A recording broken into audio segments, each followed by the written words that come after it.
For us, as a Heart Group, being a small company, it was a great event because we had the opportunity to do a lot of networking and to meet with companies that initially we've never thought that we've reached.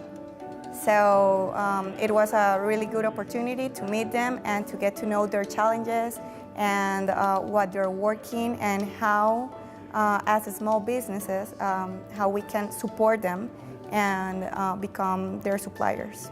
You know, a lot of time is spent tracking down the right people. And as we grow our company, it's important that we're using our time wisely. And I think taking advantage of a concentrated effort here at this event is very important.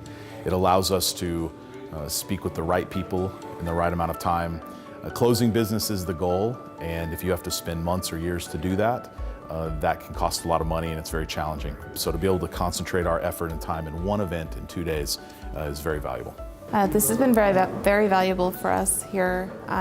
We've met with about 12 different companies in the aerospace and defense industry.